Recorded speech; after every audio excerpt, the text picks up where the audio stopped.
I'm sitting here deciding what I'm going to do today. I've already taken my medication. These I call my happy pills. It's Venpaxilline. I take 300 milligrams, 2 capsules, which is 300 milligrams. I take it first thing in the morning. And because it was quite late when I took my medication, I took one of my clonazepams. I can take 1 tablet 3 times daily. And it's kind of left up to me. And the one that I skimp on a lot, and I shouldn't, is the baclofen. And I'm going to take another half. It deals with my tremors. And especially when I'm getting a little nervous, I end up with tremors, quite a lot of tremors. I'll sweat profusely from my palms. It just takes stress. I can't believe with the symptoms I have that I was doing crack cocaine.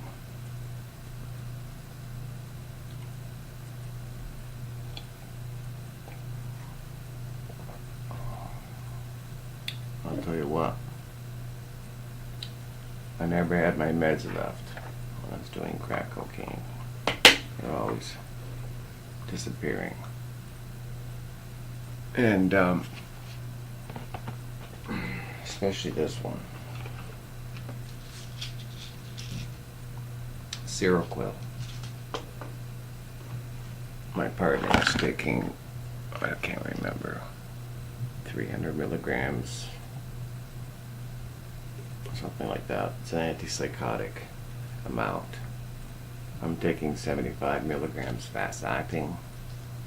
It's to help me sleep. So these here would disappear when she ran out of hers, as she inevitably did. So this has been now since October 29th. I got my medication back. I began the process at that time to get my medication back, get my coverage back. And October 29th was the last time, or the day before was the last time I did crack. I know that because I was in jail October 29th. Anyway, so I'm really trying to organize my life so that it's easier. And I have a big project, huge project I'm working on with a friend of mine from New York. We are writing a book. So I'm going to be looking at that, Rolf, today, for a long time today. Saturday. There's no lunches being served up at the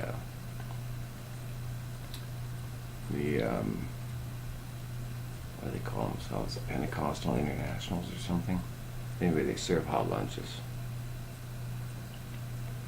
They apparently take it seriously that Christianity is supposed to take care of the help of the poor, because that's what they're doing.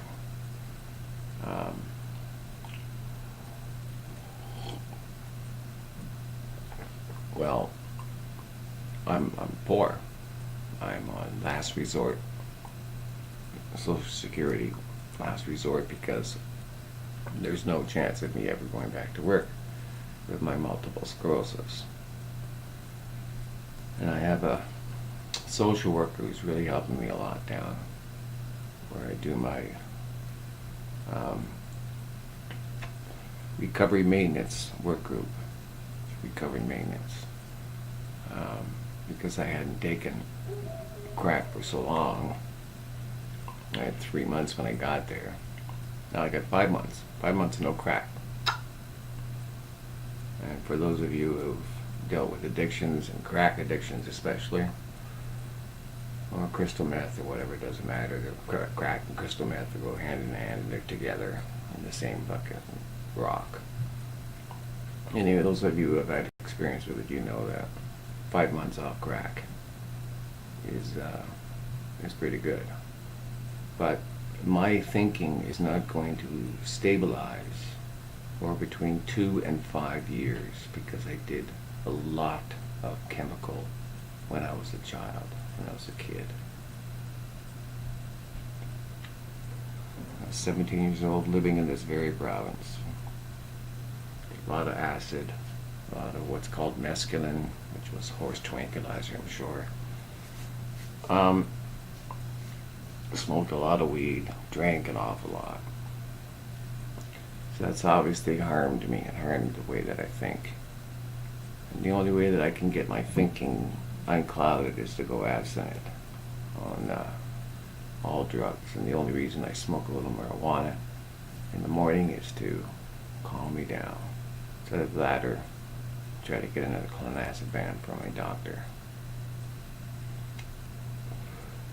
And I could do that, but clonazepam is a very addictive drug, very pleasurable in what it does, and sometimes a little bit too pleasurable. Like I take 3 every day because I'm allowed to. They do calm me down, there's no doubt about it.